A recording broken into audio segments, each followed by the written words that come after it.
Estamos de volta, caríssimos alunos, para o nosso 11º podcast do podcast Tópicos do Vestibular. Hoje com as presenças ilustres de dois grandes professores da nossa cidade, Fortaleza, quiçá do Nordeste Brasil, o professor Rogério Fattori, de Física. Olá, Dênio. Bom dia, Lázaro. E o professor Lázaro Henrique, de Biologia.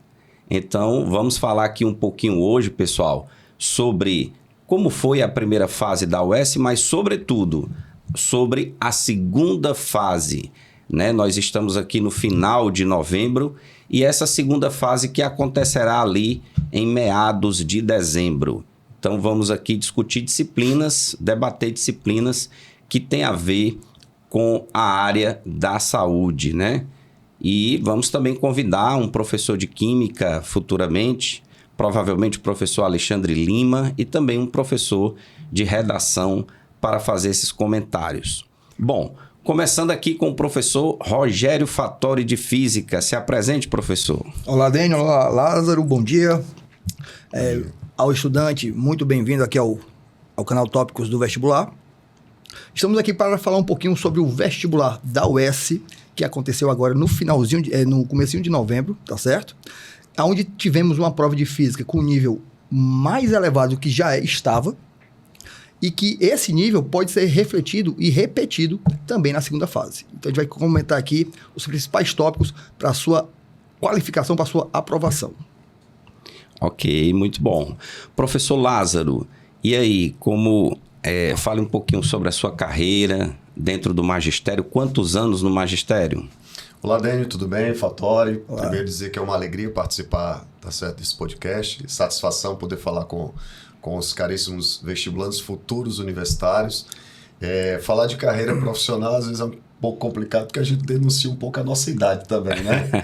Mas eu entrei no magistério em 1998, recém-ingresso na Universidade Federal do Ceará, fazia Ciências Biológicas, e já no primeiro semestre eu já comecei a lecionar, na época, no Colégio Evolutivo, quando, na oportunidade, inclusive, foi quando eu conheci o Fattori. Então, a gente já tem uma longa data, uma trajetória bem longa aí no magistério. De lá para cá já são 26 anos de sala de aula. Então, a gente vem acumulando aí aprendizados, quedas, vitórias, mas sempre com muita satisfação em estar servindo aí a educação. Muito bom. Olha que coincidência. Eu também comecei em 98, né? Eu comecei como professor temporário do município e logo em seguida nas escolas particulares, já passei por algumas escolas. Hoje, atualmente, eu estou no estado e em 3 particulares, né? Lourenço, Cônego e Tiradentes. E eu estava dando uma olhada nas redes sociais de vocês. A quantidade de escolas que vocês trabalham, né? Escolas de renome, não apenas aqui de Fortaleza, mas também fora, né? Lázaro, você trabalha em quais escolas atualmente? Atualmente eu sou professor do Colégio Master, do Colégio Cristos e do Instituto Dom Barreto, em Teresina.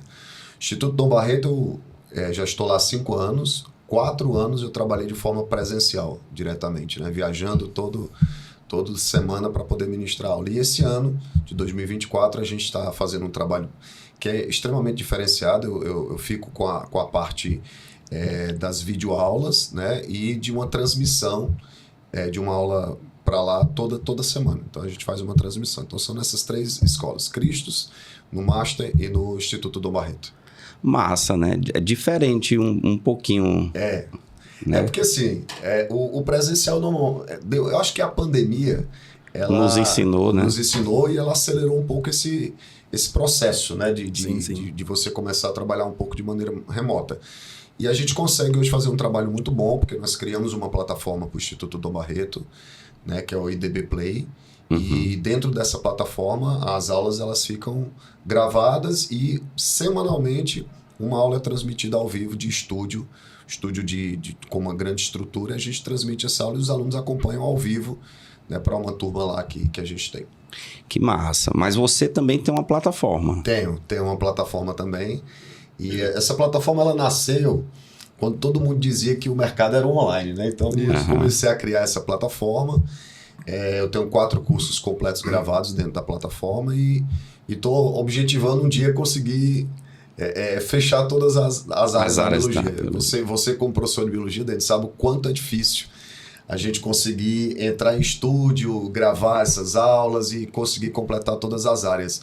Mas é um projeto de vida, então um dia eu consigo concluir. É igual escrever um livro, né? Um dia a gente termina. Show de bola, show de bola. Fatora, e você atualmente está em quais escolas? Atualmente, eu estou em 4 escolas, né? No Colégio Santo Inácio, no Colégio Darwin, no Colégio Lourenço Filho, que eu divido, né, com muita honra o espaço com você, e também lá em Sobral, no Luciano Feijão, né? Já estive também no curso, no Colégio Contexto, em Parnaíba, mas me ausentei de lá, até pela logística, né? Não tinha como estar em 2 locais ao mesmo tempo, digamos assim. Então, eu diminui um pouco a carga horária, até para dar uma melhor qualidade também na aula e de vida, né? Então, hoje eu estou em 4 colégios e já planejando aí para 2025 também fazer como a gente diz, adentrar no mundo virtual de forma mais intensiva. Uhum. Eu já tenho um canal Física Filé, né? Porém, o canal foi desativado, né? Por vários motivos de contratempos. No YouTube? No YouTube. E para o ano, nós teremos toda a física de forma gratuita, preparando para o Enem, principalmente, e, paralelamente, para o S. Massa, muito massa. Mesmo assim, ainda viaja, né? Vai para Sobral. Ainda viajo. Né?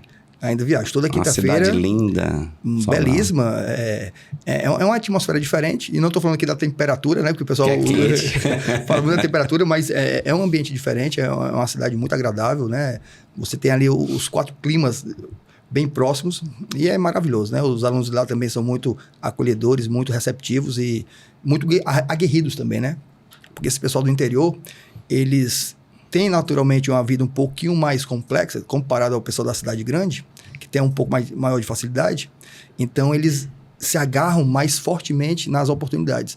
Então, você vê alunos estudando no sábado, no domingo, às vezes à noite, você recebe às vezes uma mensagem no Instagram, às vezes no WhatsApp, para tirar dúvida. E, assim, a princípio, quem está ouvindo, né, pode pensar, poxa, o professor está ali descansando, mas você vê aquele aluno... o interesse. O interesse é gratificante, né? É gratificante. Uhum. É maravilhoso isso aí. E, Dênio, só falar de um aspecto interessante, né? Já que a gente está falando da carreira, do magistério, e tanto a gente escuta as pessoas falarem da dificuldade que se tem e das projeções nada otimistas com relação à licenciatura e com futuros professores para o mercado de trabalho. Eu vim de um projeto na escola que eu estudava, que era um projeto de monitoria. Eu achava isso muito interessante. Os alunos que se destacavam, por exemplo, no 3º ano, eles acabavam dando aula para os alunos de 1º, de 2º ano. E ali você começa... lógico que nem todos que faziam isso acabaram tornando-se professores. Não, mas você desperta um pouco da possível vocação que um possa ter para a área da educação, né? Exato. E logo que eu entrei para o curso de Ciências Biológicas na UFC, essa escola já tinha, obviamente, me dado a oportunidade na monitoria e me contratou como professor plantonista. Não sei se o Fatori chegou a ser professor plantonista também. Também, acho que sim, também. né? Sim. E o que era esse professor plantonista? Era um profissional que ficava à disposição da escola e quando faltava um colega ou quando um professor não podia comparecer porque estava doente, tinha um contratempo, entrava. Uhum. Então, eu costumava dizer que era uma verdadeira escola de professores, né? De formação de professores. Eu acho talvez o que precisa ser resgatado dentro dessa esfera do magistério é essa vocação para o lecionar. Porque a gente precisa que os estudantes também vislumbrem a oportunidade de serem grandes professores no futuro, porque o país precisa e a educação mais do que ninguém precisa do que isso. Exatamente. Inclusive, Lázaro, eu estava vendo recentemente, eu acho que vocês devem ter acompanhado, o ministro da Educação, Camilo Santana, né? Ele vai colocar um projeto semelhante ao Mais Médicos, né? Seria o Mais Professores ou algo parecido. E existem algumas disciplinas, algumas áreas bastante carentes. A priori, pensa-se em matemática, química e física, né? São disciplinas que a carência realmente é considerável. Eu vejo assim, pelos concursos, pelas seleções, né? Pela quantidade de candidatos, biologia não é tão carente, nem história, nem português. São disciplinas que não há muita carência. Mas, fora matemática, química e física, língua estrangeira também, né? Sim, sim. E eu creio que, assim, a educação de um país, ela melhora a partir do momento que vários indicadores melhoram. E um dos indicadores, de fato, é como você disse, falta interesse do aluno da educação básica em querer ser professor. E isso é triste, né? No nosso país. Não é isso, Fattory? Duas vertentes.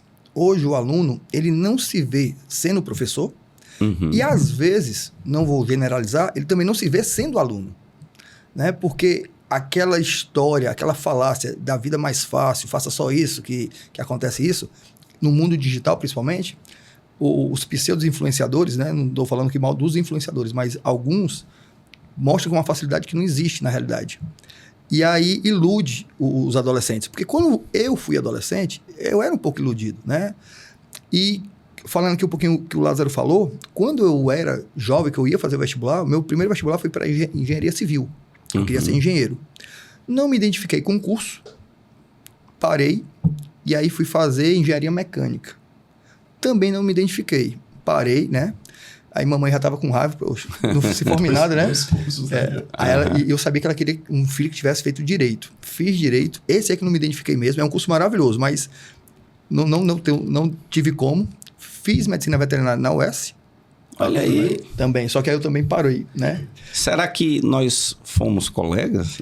Daniel, eu não lembro agora a data exata. Ali foi 97, 95. Não, por ali. Fomos não. Eu já contei 5 cursos aí que ele começou e ele parou. Não, foram quatro. Civil, 2 engenharias. Mecânica medicina veterinária. E direito. Aí, nesse vai e vem, eu dava uma aulinha particular e tal. E aí eu me vi gostando de ensinar. Só que aí eu ensinava para o Joãozinho matemática, para a Mariazinha física, para o outro química. Só que aí você, quando vai engajar na profissão, você tem que escolher uma disciplina. E eu falei, qual eu vou escolher? E aí ninguém gostava de física. Aí eu fui, assim, uma certa estratégia. Menos concorrência, né? Se ninguém leitura gosta, de mercado, é leitura né? de mercado. E aí fiz física, né? Fiz bacharelado e depois eu fiz a licenciatura, né? E foi a coisa mais maravilhosa que aconteceu na minha vida. Mas, tipo, poxa, o cara fazia direito, largou, fazia medicina veterinária, largou e fez física. E não me arrependo. Porque quando você faz o que você gosta, você não valoriza tanto a sexta-feira e não demoniza tanto a segunda. Eu odeio a segunda, eu amo a sexta, não. Pra mim, todo dia é bom, porque eu vou acordar e vou fazer alguma coisa que eu gosto. Tipo, hoje, sábado. Eu vou descansar. Não, vou participar de um podcast de educação.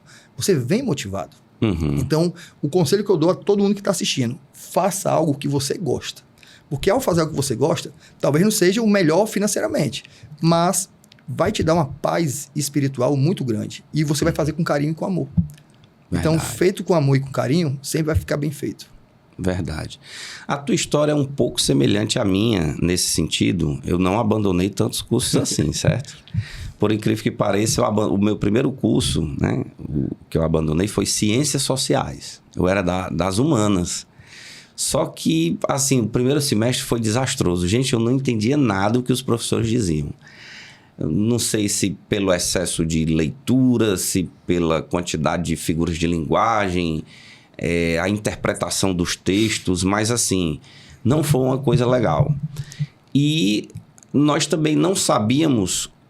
porque, assim, por incrível que pareça, a figura que eu tinha como espelho, um cara inteligente, depois fomos ver que era um presidente fraco, né, ruim, que não desenvolveu tanto o país, era o Fernando Henrique. E quando ele foi eleito, ali na sequência do Plano Real, eu disse assim, não, esse cara é um cara inteligente, é um cara preparado, vai ser um grande presidente. Acabou que não foi um grande presidente, né, na minha opinião. Então, assim, abandonei ciências sociais, aí eu costumo dizer assim, eu atirei no que vi e acertei o que não vi. Porque aí eu fiz veterinária e no meio lá da veterinária tinha uns dizeres, a seleção para ser professor do cursinho UES-Veste, que é ali dentro da UES. E eu passei nessa seleção e me apaixonei pela profissão. Já dava aula como professor temporário no município, né? E acabei entrando nos cursinhos.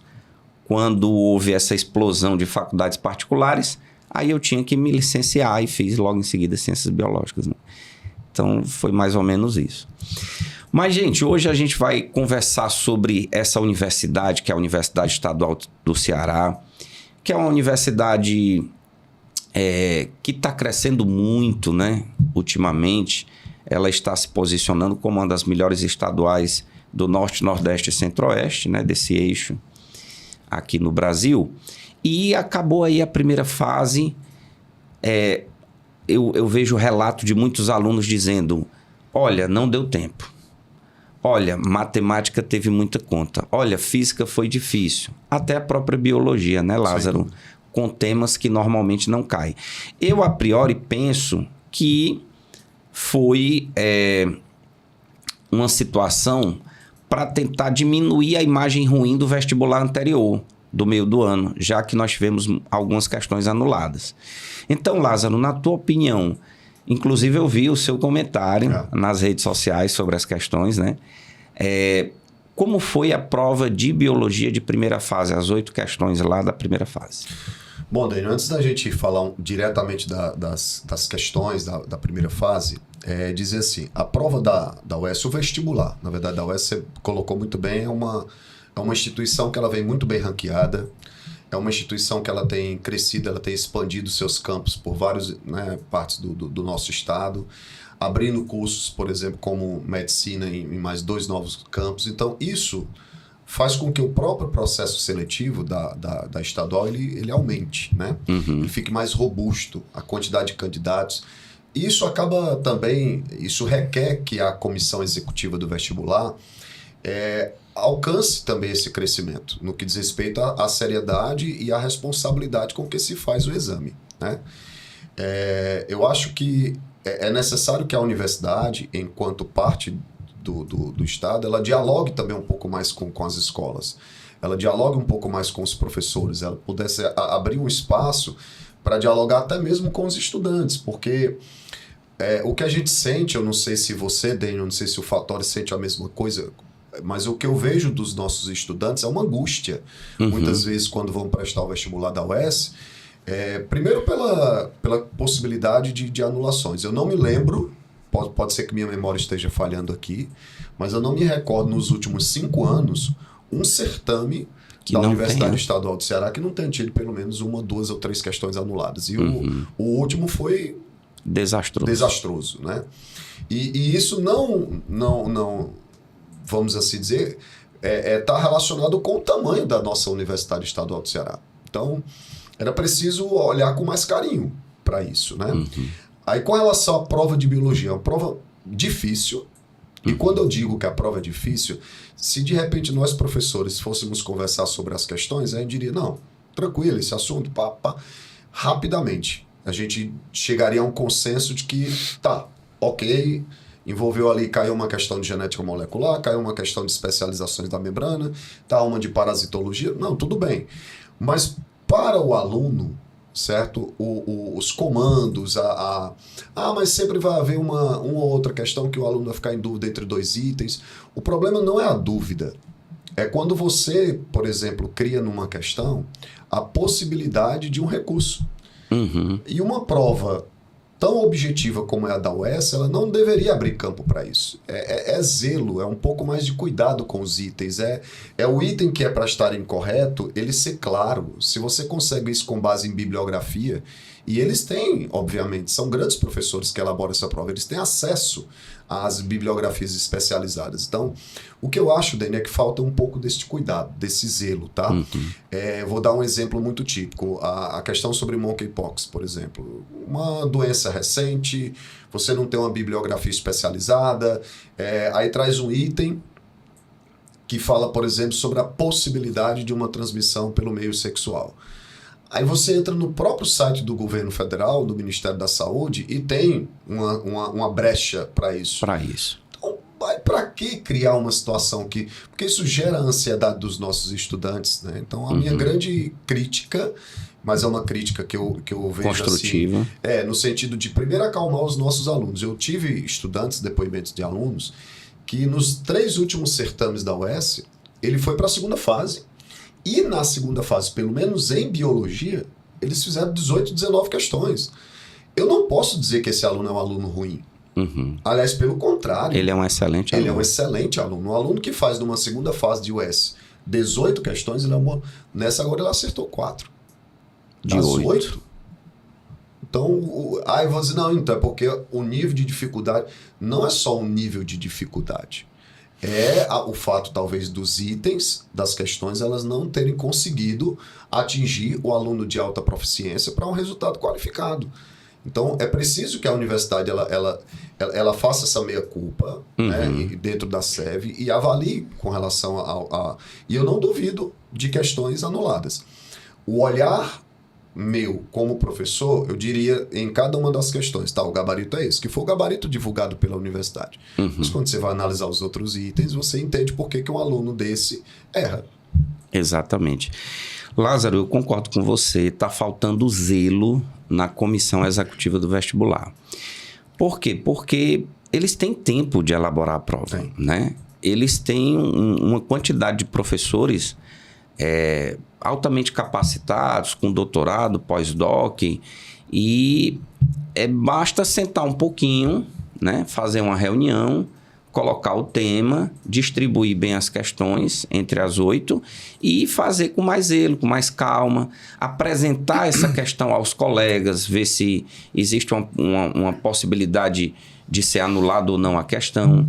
E depois que essa questão estiver bem, como é que eu diria, bem feita, aí sim colocar lá no banco de dados, né, da própria universidade.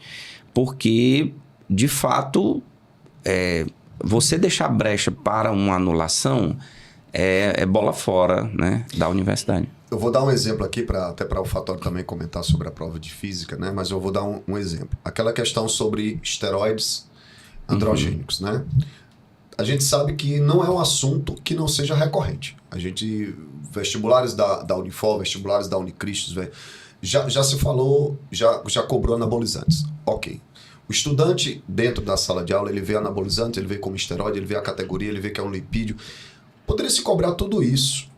Aí eu entendo que o exame também é uma forma de você alertar os estudantes e a comunidade como um todo sobre os perigos, certo? Só que aí a universidade é uma prova para aluno de ensino médio que está concluindo uma etapa da vida estudantil dele, e ele tem aquele conteúdo como uma forma o quê? Didática, programática e tal. Aí a universidade traz esteroides anabolizantes falando de quê? Das consequências em relação à depressão, falando de neurotransmissores, e um dos itens que ela considerou como item falso, né, ela diz que altera os níveis de adrenalina, né, e de dopamina, provocando agressividade e depressão. Você vai procurar bibliografia sobre isso, nenhuma das bibliografias são bibliografias de ensino médio. Ensino superior. Ensino superior, são livros didáticos, é um artigo científico. Isso não é... Aí, o cuidado que eu falo, e eu repito, não é que a gente esteja aqui criticando a instituição, mas é o cuidado com esses jovens que já se preparam numa pressão tão grande, né?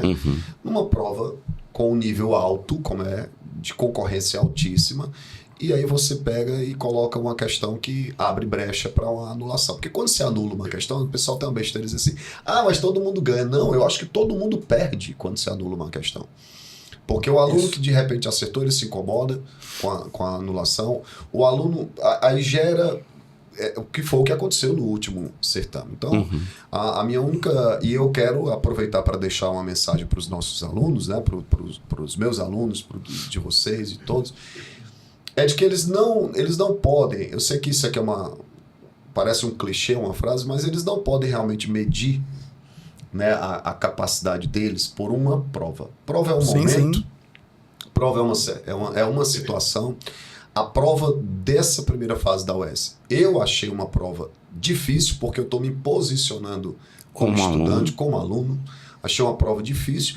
E para mim não é nenhuma surpresa um bom aluno, por exemplo, ter acertado 4 questões das 8, ter acertado 5 das 8, ter acertado 3 das 8. Porque quando ele vai analisar os erros, ele diz, eu sabia.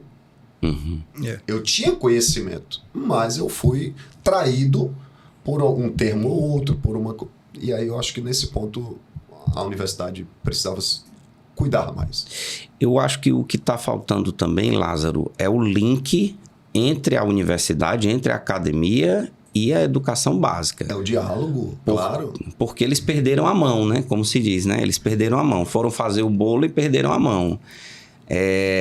Inclusive, quando eu fiz mestrado lá, né, o Prof. Bill, às vezes os professores perguntavam para a gente, e como é a carga horária? Como é isso? Como é aquilo? Eles não têm noção, porque a educação ela muda, né? Ela... Sim. Num processo de mudança, de transformação, e eles perguntam como é, o que é que está havendo. A gente sabe que o ensino público é diferente do ensino particular, tem disciplina nas escolas públicas que não tem na particular, e vice-versa.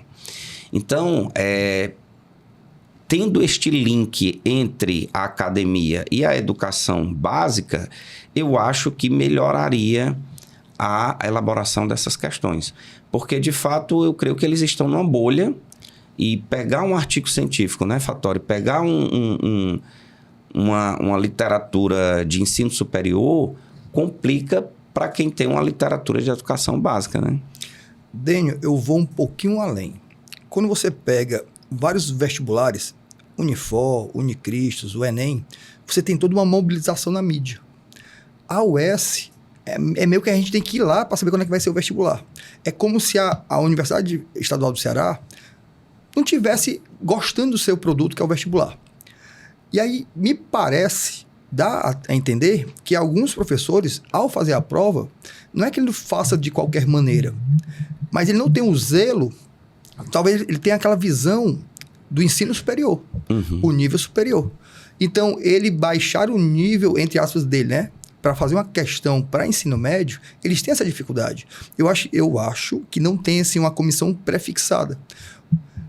Por quê? Porque teve um acidente, daquele acidente do avião da Voipes, e uma das causas era o degelo não ter funcionado, né, o sistema de degelo da asa. E caiu esse assunto na prova.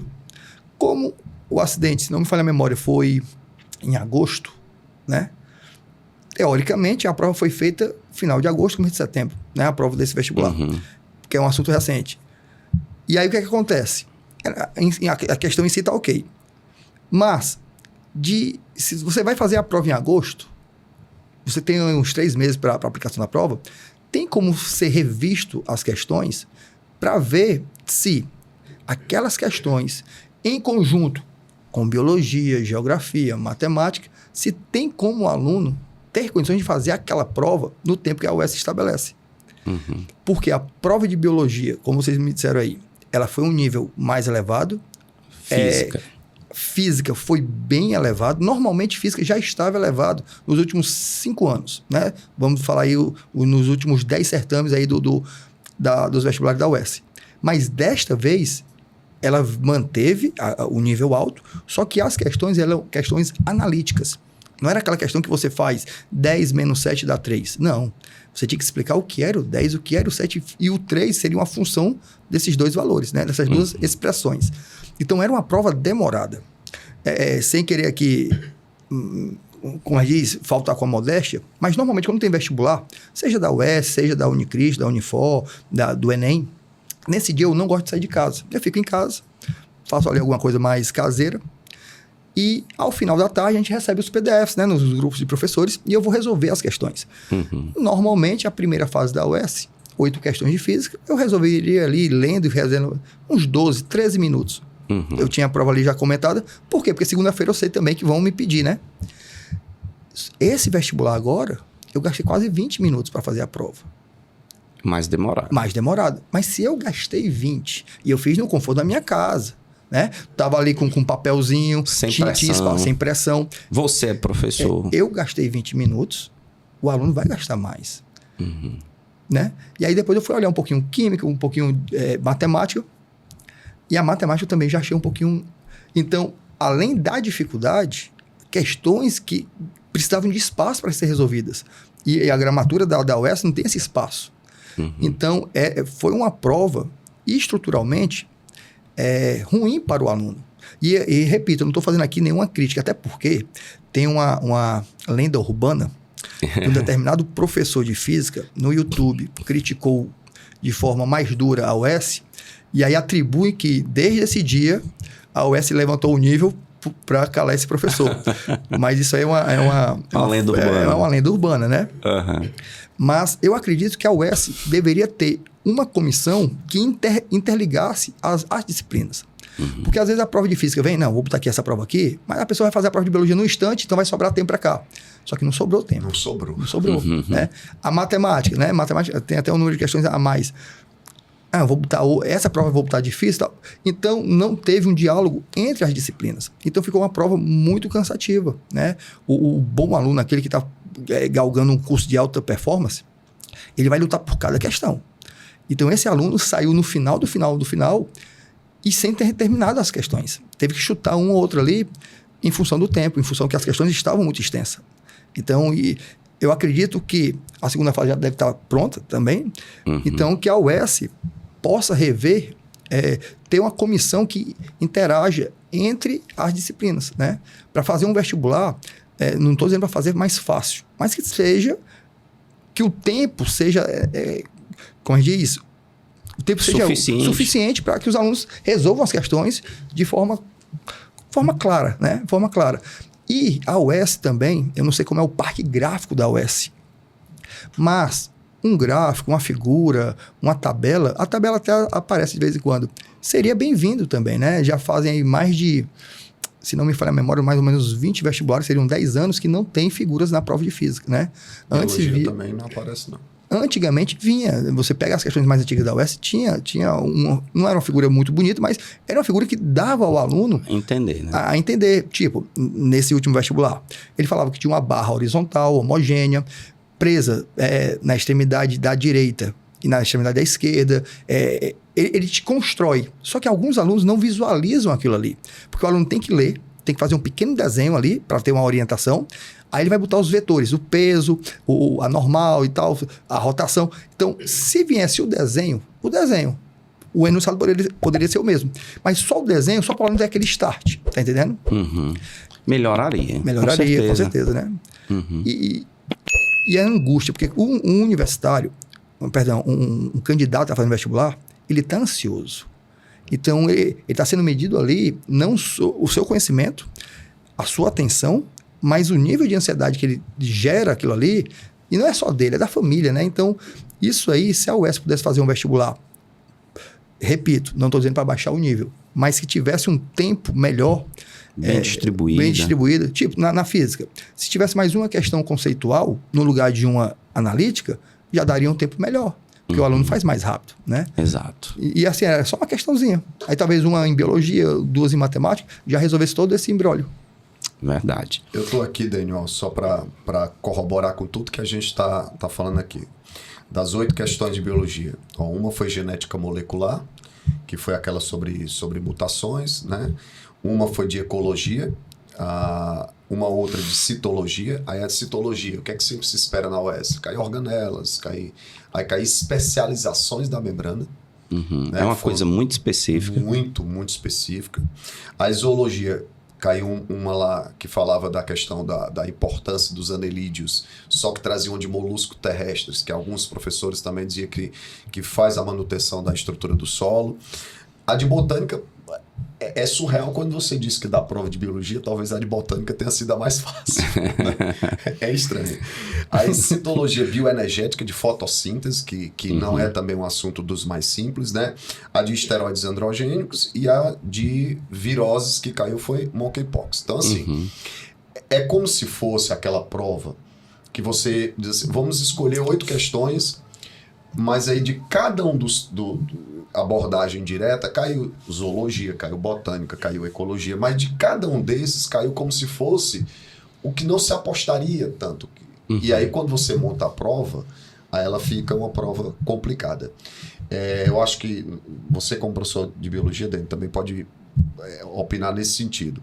A biologia, eu sempre vejo ela como sendo o porto seguro do aluno em ciências da natureza. Verdade. Né? É onde o aluno ele tenta se segurar, né, para buscar aquela condição de autoestima, para poder também desenvolver bem na prova de física, na prova de química, porque a gente sabe da dificuldade em ciências da natureza nas áreas de física e química que o estudante brasileiro, de um modo geral, tem. Então, biologia é o porto seguro. O problema é que o Enem desse ano e a UES desse ano, primeira fase, não foi esse porto seguro. E aí, quando essa prova de biologia não é esse porto seguro, o sentimento do estudante quando sai da prova é de completo...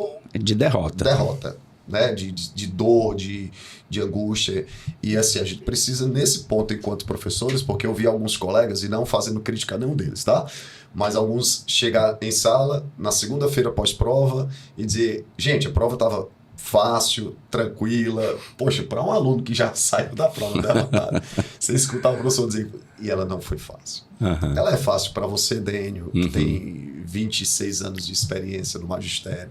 Ela talvez possa ser fácil para o Lázaro, tá certo? Pode ser, mas para o aluno, ela foi uma prova complicada. Foi sim. Inclusive, até nas outras disciplinas, né? Geografia com algumas decorebas, né? História, filosofia com algumas interpretações, enfim. Realmente eles erraram na mão. E o que é que a gente pensa? Que quando sai esse resultado da primeira fase, que tradicionalmente sai perto da segunda fase, inclusive o aluno já tem que estar estudando aí as três específicas e a redação, porque independente de qualquer coisa, mesmo que ele fique dentro ou fora da vaga, né, para disputar essa vaga na segunda fase, ele tem que estar estudando, tem que estar resolvendo questões. A gente imagina que essa nota de corte seja menor, né? Então, menor quanto, professor? Aí tem que esperar o resultado de fato. Mas que a nota de corte deve diminuir, creio que sim, porque a visão geral é de que não deu tempo, que a prova de fato foi difícil. Ok? Sim. Bom, gente, agora nós vamos para o nosso tema de hoje, né? Hoje um podcast especial com 2 horas ininterruptas. Vamos agora falar sobre a segunda fase da UES. Como o Lázaro havia falado agora há pouco, de fato, biologia, Fattori, é o porto seguro do aluno, né? Normalmente, das 3 específicas, a nota maior é a de biologia, aí um pouquinho menor química, e quem realmente, digamos assim, decide é a física. Você está rindo porque, de fato, a física é a disciplina que realmente é o charme da universidade, digamos assim. O charme foi uma palavra muito muito doce. Que foi, muito doce. Não se encaixou, não. Fattori, quando o aluno sai de uma segunda fase e ele acertou, vamos supor, 15, 16 em física, ele já sai sorrindo. Ele sabe que fez uma excelente prova. Excelente. Como é que você vê essa segunda fase? E se houve mudança nos últimos certames? Vamos lá. Desde 2019, a segunda fase da UES, a prova de física sempre se destacou sendo a mais difícil. Sempre. Uhum. Então, e está mantendo o nível até hoje. Me parece que biologia talvez esteja querendo entrar aí né? No hall. No hall aí da dificuldade. Da dificuldade. Mas vamos lá. A prova de física da segunda fase da UES, primeiro que são 20 questões. Então, a diversificação dos assuntos, ela é melhor distribuída, né? Então, não tem aquilo, eu vou estudar isso porque cai isso. Você pode estudar um pouco de tudo que vai cair. O problema é que você não pode estudar superficialmente. Uhum. Por exemplo, um assunto que cai muito. MHS. O que é o MHS? Movimento harmônico simples.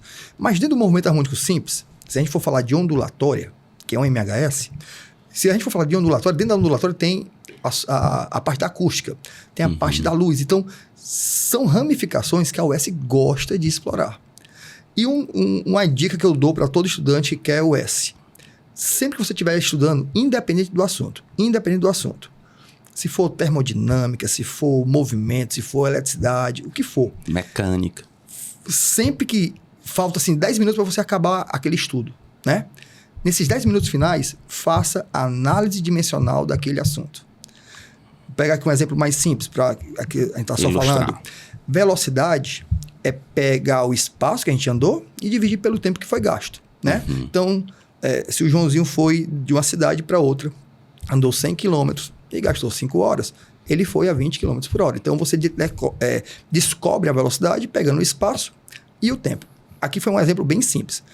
Mas esse espaço, na análise dimensional, a gente vai usar a letra L, né? Seria large em inglês, comprimento.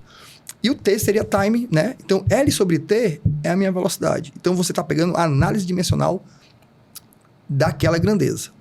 A partir dessa aí, você vai fazer da aceleração, tá certo? Você vai fazer outras da força e aí vai. Então, a gente tem a análise dimensional, ela é muito importante para você entender a estrutura da questão. Porque, vamos imaginar o seguinte, o aluno se prepara muito para o Enem e, paralelamente, para a UES.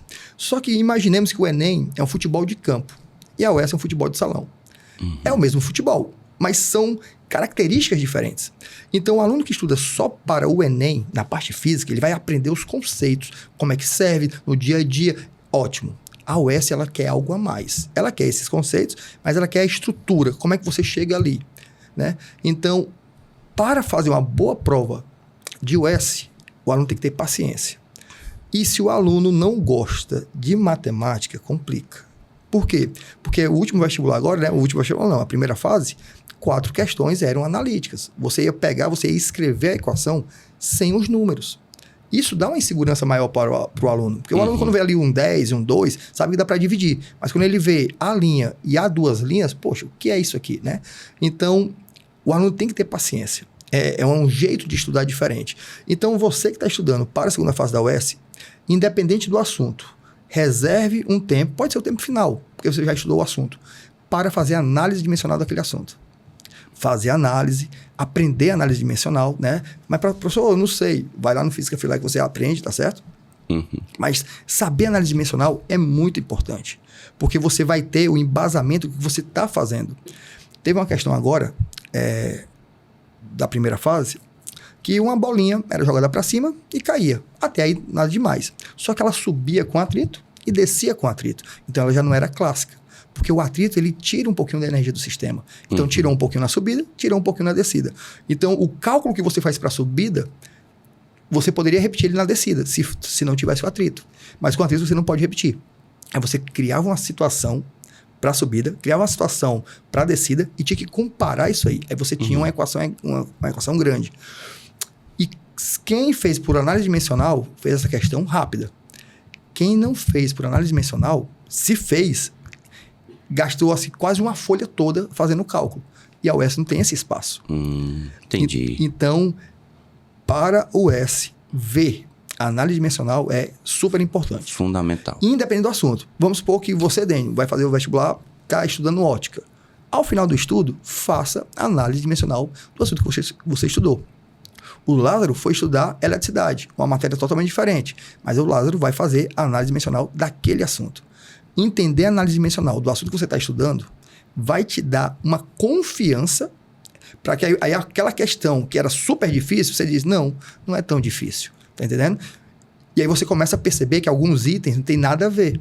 Mas quando você não sabe análise dimensional, todo item ali da UES são muito parecidos. Mas ali é um detalhezinho, um número ao quadrado, uma divisão que não existe. Você descobre isso aí aonde? Na análise dimensional. Então, a prova de física, o aluno que se sai bem na prova de física, ele fez por análise dimensional.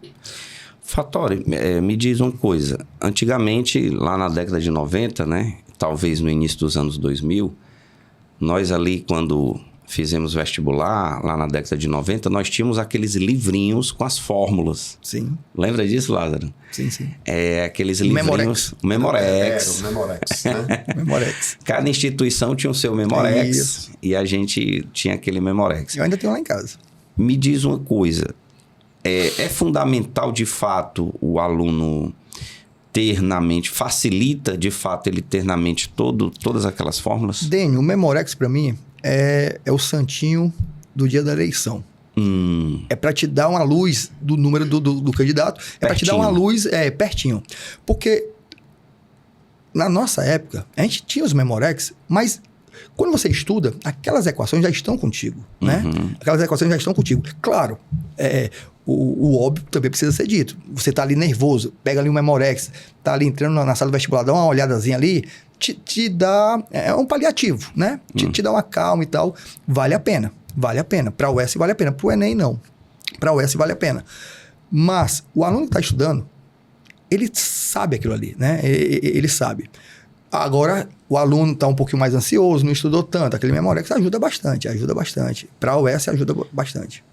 E às vezes ele vê alguma daquelas equações e acaba aparecendo, né?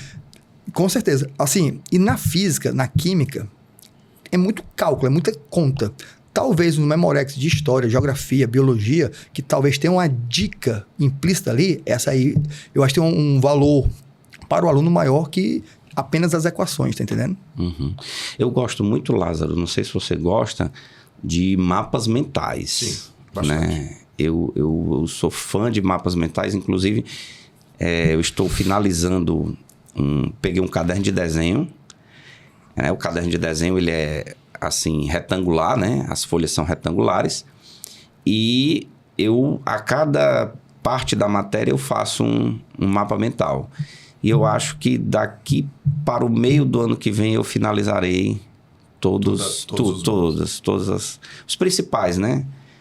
Eu diria assim que das áreas da biologia, os principais eu finalizarei, se Deus quiser. Eu sou fã de mapa mental. Aliás, eu acho uma metodologia ativa de aprendizado fantástica, né? Os flashcards. Há várias formas de você desenvolver isso. Eu valorizo muito, eu sou dos professores que ainda valoriza muito o quadro. Eu gosto de quadro. Sim. Eu acho que o estudante de uma certa vez, acho que foi numa palestra, eu não me recordo exatamente se foi o Rubem Alves, mas eu acho que foi o Rubem Alves. Uma vez, ou se foi o Isamitiba. Agora a memória realmente falhou, mas estava numa palestra e ele provocou, né, todos aqueles que estavam acompanhando a palestra. Ele dizia assim, por que vocês estão anotando o que eu estou falando aqui? Porque normalmente quando você vai para um evento, para uma palestra, você fica tomando nota de uma frase que o palestrante diz e estavam as pessoas tomando nota daquilo ali.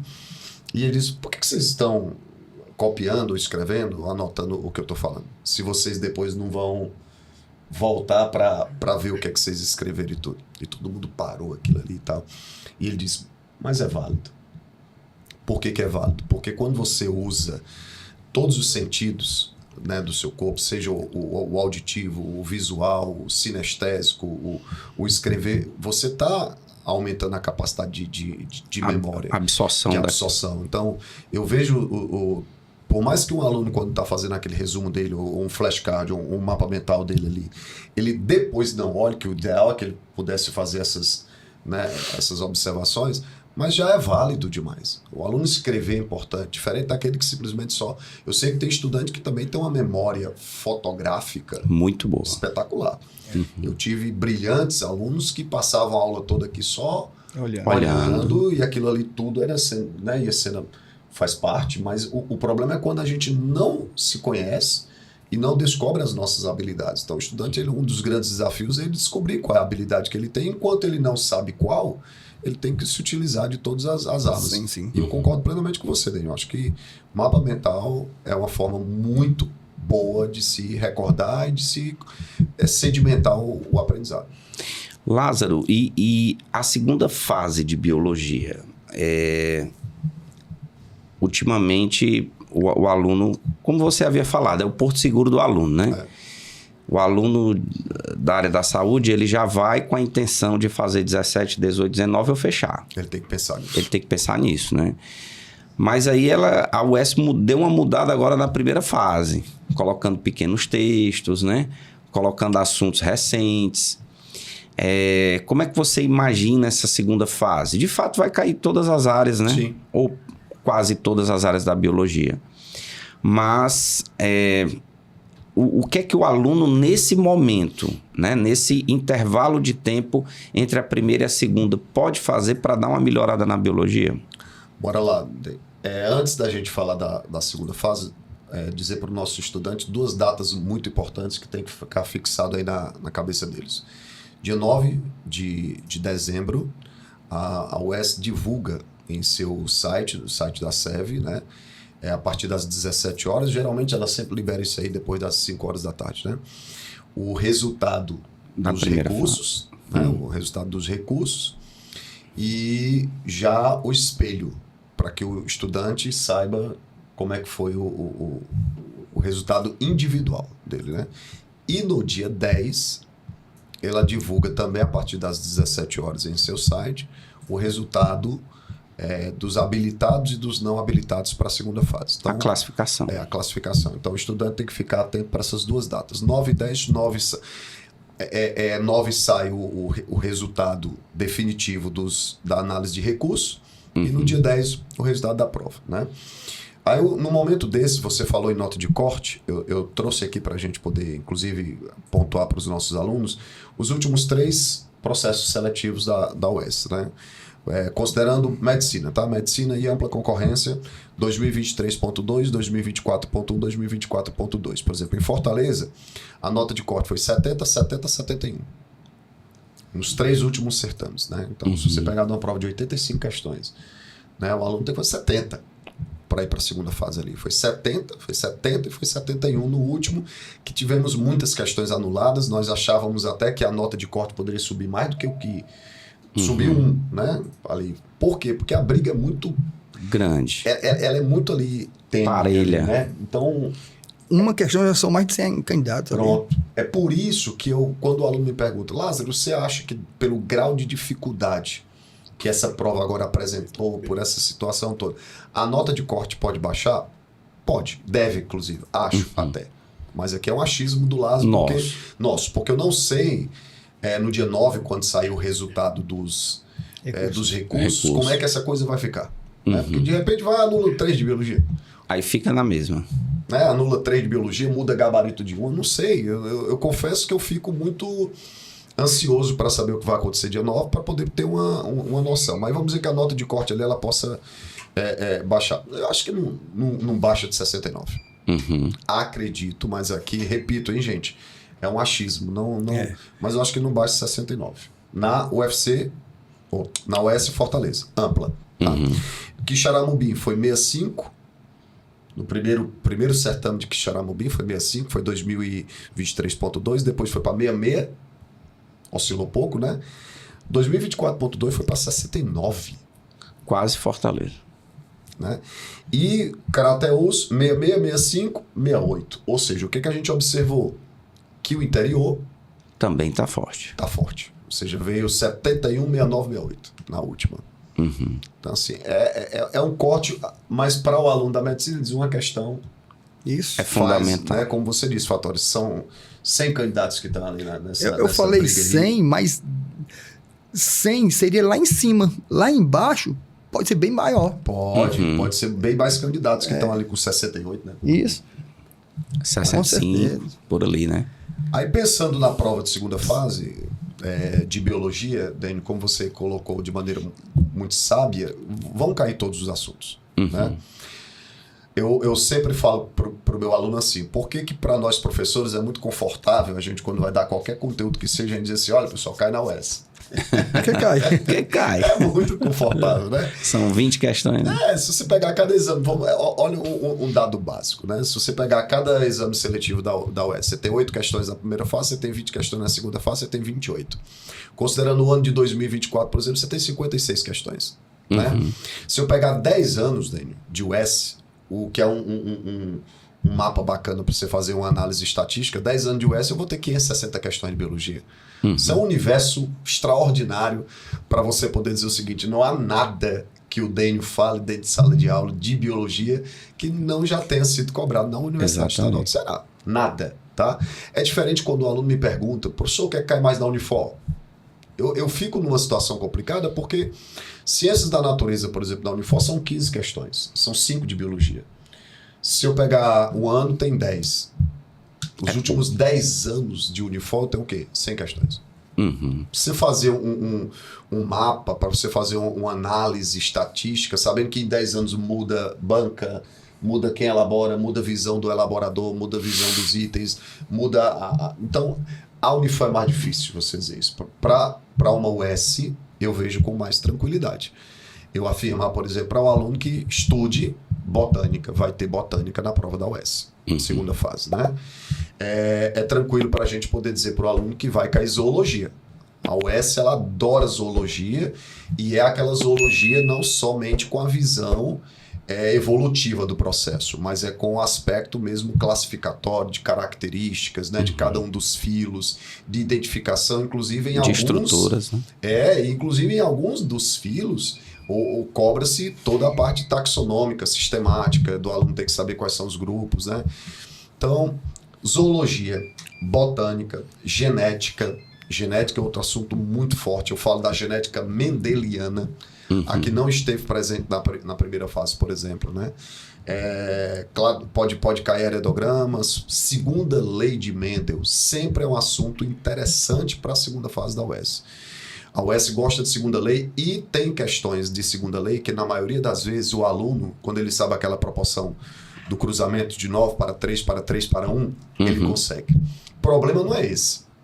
O problema é que ele tem que, como o Fattori colocou, nas questões da UES, ela não vai te trazer o heredograma. Ela não vai. Você vai ter que construir. Você vai ter que construir. Né? E ela vai te dar o quê? A situação. Então, ela descreve a situação.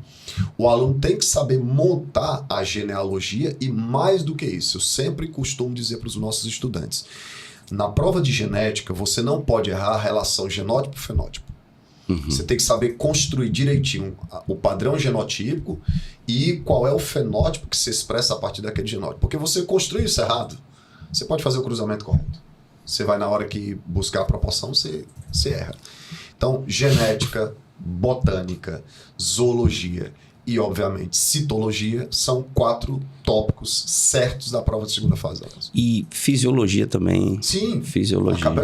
Acabei esquecendo. É bom ter sempre um professor de biologia como O que você falar não é cair, não é não.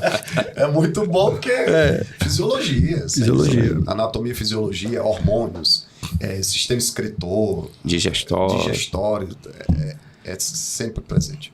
Lázaro, eu lembrando aqui de genética, você falando da genética mendeliana, tem uma casca de banana que o aluno sempre cai. Assim, é uma coisa incrível. É tipo, tem lá o heredograma, aí você tem, vamos supor, uma herança autossômica recessiva. Você tem lá o casal que é normal e que um dos filhos é afetado. Então, o casal é heterozigoto e o filho é afetado, homozigoto recessivo, né? Só que tem um outro filho, uma outra criança, que é normal. Aí, o que é que acontece? A questão pede sobre esse outro filho, que se casa com outra pessoa e que tem uma outra criança.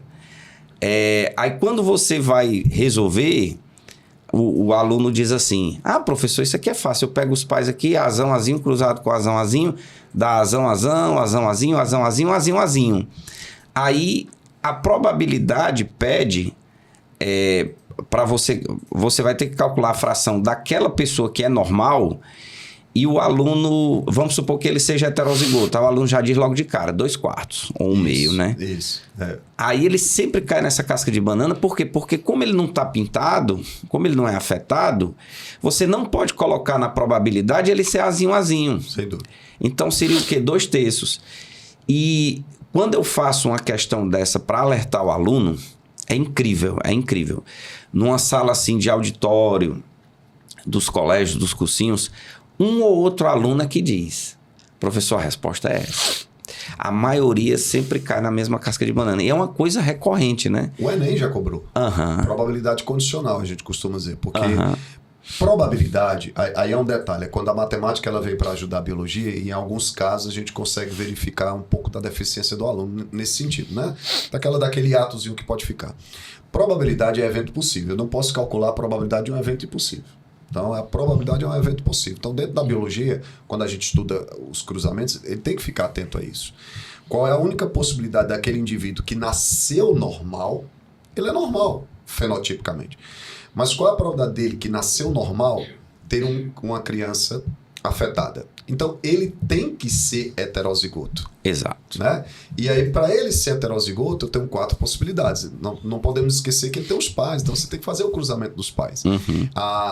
O Enem já cobrou uma questão dessa, que a probabilidade era exatamente 2/3, e muitos alunos É raro. É raro. Muito Saindo da prova, acertei. Convictos, né? Essa foi fácil. Essa foi fácil. Tanto essa... Não zerei, né? Probabilidade condicional, é muito comum essa... E quando a questão pede ainda para você fazer mais um cruzamento, né? Para você fazer mais uma probabilidade, que é a regra do e do ou, que às vezes eles também... Que não é tão simples matematicamente. Eu sei, os meus colegas de matemática podem estar olhando agora e dizendo assim, mas que essa história aí de regra do e do ou tem... Sim, mas dentro da biologia ela é um pouco mais simplificada, mas o aluno também às vezes comete falhas. E alertar para segunda fase da UES, não só o que você colocou, porque pode cair uma probabilidade condicional, mesmo que não tenha o heredograma na prova, né? Porque ele pode dar uma situação que você tem que analisar isso. E construir. Né? E construir. E segunda lei, o aluno ficar atento para os casos de interação gênica. Né? Porque às vezes o estudante diz, não, mas eu sei fazer um cruzamento de segunda lei, eu faço por segregação independente. Tranquilo. Mas não esquecer que a UES já cobrou por diversas vezes segunda lei, colocando uma interação, uma epistasia. Então, se o estudante não fizer uma leitura adequada daquele comando ali, daquele texto, ele pode acabar se equivocando. Verdade. E quando a gente vê nos livros, tem lá a classificação das interações não epistáticas e epistáticas, e a PF, que é a proporção fenotípica, acaba mudando. Não fica 9:3 para 3:1, né? Apesar de todas, elas são derivadas dessa. Dela, né? exato. Mas às vezes a gente tem dificuldade, eu não sei se você... Eu tenho muita dificuldade de fazer o aluno entender que só, gente, essa proporção aqui, ela vem dessa. Se eu sei a 9:3 para 3:1, eu vou entender. Eu sei a outra. Né? Mas eles muitas vezes preferem memorizar o tal do... Aí terminam dizendo que é decoreba. Tudo bem. E dá para fazer na hora e construir na hora, né? Tranquilo. Exato.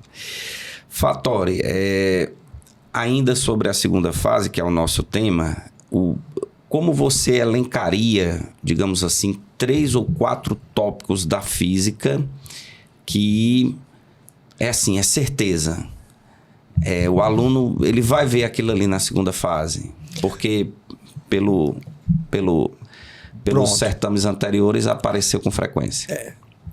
Assim, a UES sempre nos surpreende, né? Então, o que eu vou falar aqui seria uma aposta muito forte.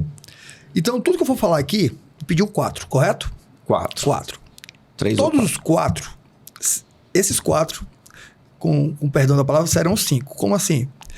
Tudo que eu falar, você vai botar com análise dimensional, certo? Então, a análise dimensional seria um tópico implícito nesses outros tópicos. A chave. É a chave. Vamos lá. Hidrostática sempre cai. Mas quando eu falo hidrostática, eu estou generalizando. Você pode falar de pressão atmosférica, você pode falar de uma panela de pressão, isso tudo dentro da hidrostática. Termodinâmica, com certeza cai. Parte de eletricidade, potência de um aparelho, se ele gasta mais energia, menos energia, tempo de uso. Já foram 3. E movimento. Quando eu falo movimento, eu estou sendo bem genérico. Pode ser movimento uniforme, movimento variado. Muitos alunos, inclusive, se enganam, dizendo, professor, mas o movimento uniforme é muito fácil, porque as equações são do primeiro grau, né? É basicamente uma divisão, uma multiplicação e pronto. Porém, as questões mais difíceis da UES e das Olimpíadas de Física são de movimento uniforme. Porque faz você pensar linearmente, mas a sequência dos fatos pode causar uma armadilha técnica. Então, movimentos, hidrostática, termodinâmica e eletricidade seriam os tópicos que, pelo menos 2 questões de cada, estarão na prova da segunda fase. E desses 4 tópicos, né? 5º seria a análise dimensional. Isso. Desses 4 tópicos, qual aquele que você acha que o aluno sente mais dificuldade? Que normalmente o aluno precisaria aprofundar um pouco mais para poder acertar? Vamos lá, Daniel. O assunto termodinâmica, normalmente, ele é visto ou no final do primeiro ano, ou no final do segundo ano, ou no final do terceiro ano. Então, termodinâmica normalmente aparece no final do ano, nos livros e nas apostilas. Por ser no final do ano, nós sabemos que a didática no final do ano tem aquela agitação e tal. O aluno do primeiro e segundo ano já está pensando nas férias, o terceiro ano já está muito nervoso por causa do vestibular. Então, os alunos sentem um pouco mais de dificuldade na termodinâmica pelo tempo de estudo, certo? Então, eu acredito que a termodinâmica poderia ser um entrave. Poderia ser um entrave não por causa do assunto em si. O assunto tem a sua complexidade, mas é que ele requer uma atenção. Se ele fosse visto, tipo, no começo do ano, o aluno teria um embasamento mais forte, né? Mas eu entendo que a termodinâmica ela é o final do estudo de termologia, calor, tipos de calor, propagação de calor, para chegar na termodinâmica. Então, normalmente, como ele é o final do ciclo, ele não é visto com um tempo adequado, digamos assim. Uhum. Então, pode gerar no aluno uma certa insegurança ou uma certa dificuldade a mais. Uhum. Termodinâmica. A parte de mecânica, você acha tranquilo? Na UES, não. Na UES, nada é tranquilo nos últimos 5 anos, né? A parte de mecânica, Daniel, a parte da mecânica seria o estudo dos movimentos, né? Uhum. Então, o que acontece? A UES, ela te descreve o que está acontecendo. E alguns alunos, eles não têm esse poder de abstrair aquilo. Porque se eu disser que o Daniel vai daqui para Sobral, o Daniel conhece Sobral, né?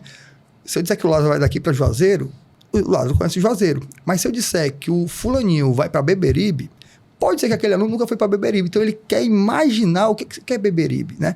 Então, parece besteira, algo bobo. Mas isso aí já dificulta um pouco mais. Só dar uma aspasinha aqui. O Enem, ele tem muito disso. Todos os livros, eu vou repetir. Todos os livros e todas as apostilas, quando falam de lançamento ou vetores, é da esquerda para a direita. Todos. Toda vez que cai no Enem, vetores ou lançamentos, é da direita para a esquerda.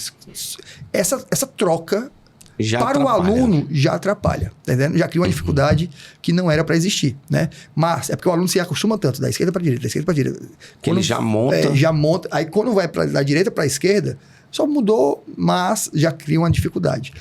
Então, na UES, a parte de cinemática, mecânica, ela teria essa pegada. Construir o que está acontecendo, e aí, se o aluno entender, tudo bem. Teve uma questão recente, não me lembro se foi do último, foi do penúltimo, que o rapaz ele ia comprar um carro. Eu até falei, né, comentando em sala, pessoal, eu acho que o rapaz que digitou a questão, ele estava trocando de carro, ele descreveu o que ele estava fazendo, né? E aí ele criou uma situação, que ele saiu da casa dele para o trabalho, aí ele fez uma análise do carro que ele tinha e do carro que ele ia comprar. E aí você tinha que ver a parte de eficiência e tal. Era uma questão simples? Era, só que não te dava números. E você tinha que entender o que é que a pessoa estava fazendo, né? Aí você tinha que perceber que era o mesmo percurso, eram tempos diferentes, então você tinha que criar uma situação no carro 1 e uma situação no carro 2, para depois fazer a comparação. Então, essa construção é o que dificulta o aluno. Porque o conteúdo, assim, a parte física tá ok, mas digamos assim que aquela... não vou dizer que é uma... A construção em si, o tete a tete é que vai complicar ele para o aluno. Uhum.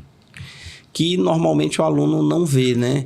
E acaba que nós temos... A maioria das escolas, elas têm apostilas, e talvez a apostila não esteja também tão linkada com o tipo de questão, né? Apesar de a maioria dos sistemas gostar de colocar a questão da UES, né? Isso.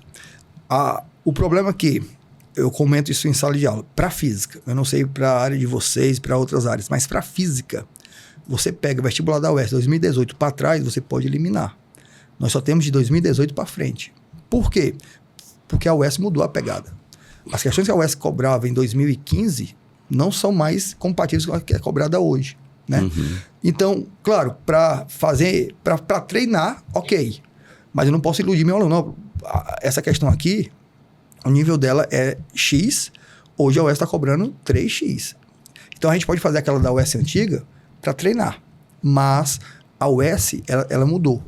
Então, não estou fazendo nenhuma crítica aqui a alguns professores, mas o professor ele tem que ser muito claro com o aluno. A UES, ela aumentou o nível. Não, professor, mas se eu fizer... Não. A UES aumentou o nível. Você tem que estudar. E esse ponto de inflexão foi ali em 2018? 2018 para 2019. Essa guinada... Em física, né? Não sei nas outras disciplinas. Mas então, 2018 para frente, você pega um vestibular da UES e você pode estudar.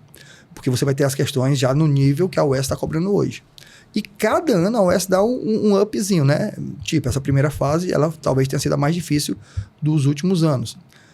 Quando eu digo difícil, não foi não difícil do conteúdo, porque o conteúdo já era difícil naturalmente. Mas o tempo de prova, questões extensas, né? Então a UES sempre está dando essa guinada.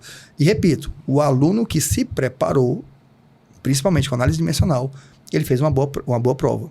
Mas o aluno que normalmente ele faz a UES, não menosprezando a UES, mas a UES é a segunda opção. Normalmente o pessoal faz o Enem.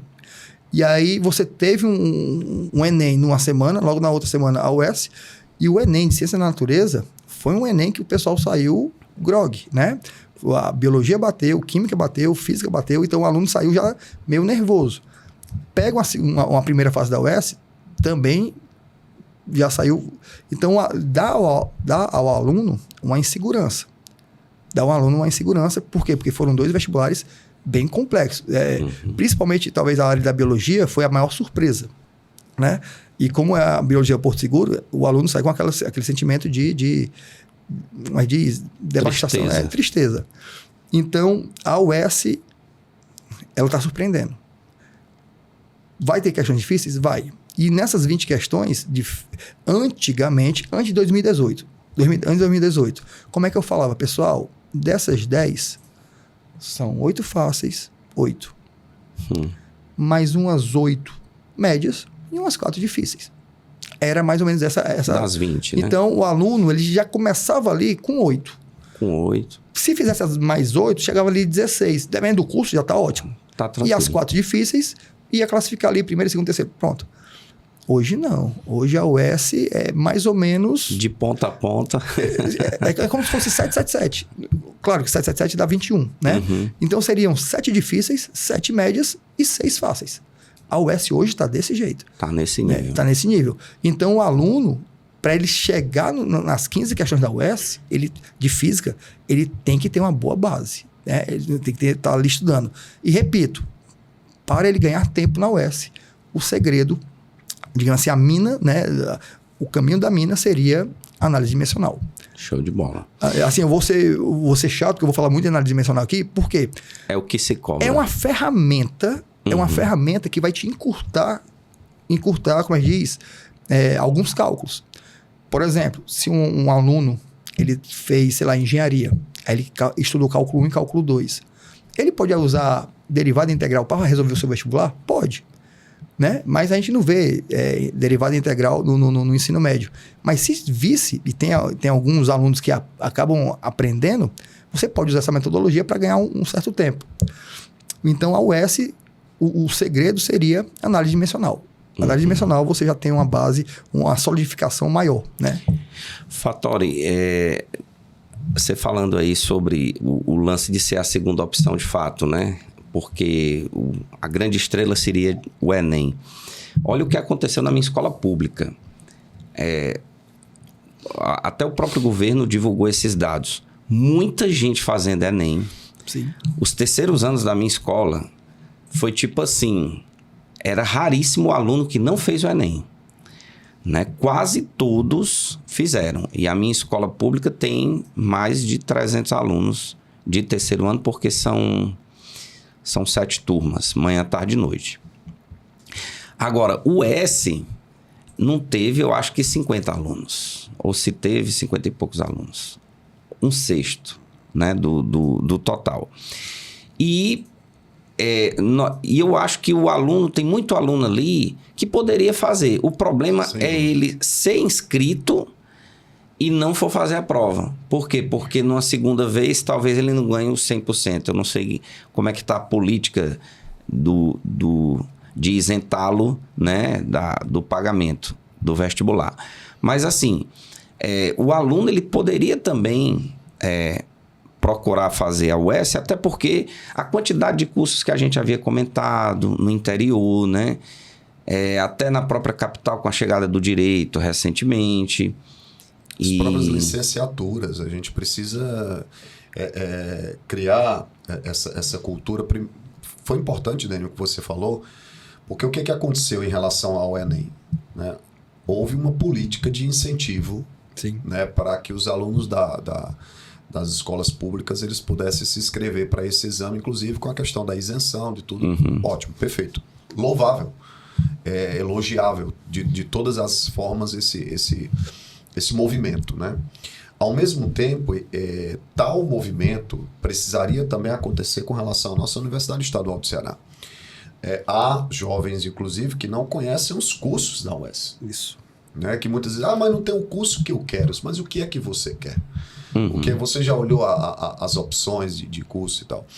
E, de repente, criar outras possibilidades, porque muitas vezes o jovem que quer um curso que possa não ter ali na UES, mas ele tentaria um outro, ele cria a Universidade Estadual como uma possibilidade, como uma viabilidade. É uma graduação também, é uma instituição pública, como a gente já colocou aqui, extremamente bem ranqueada. Então, é preciso esse incentivo também, né?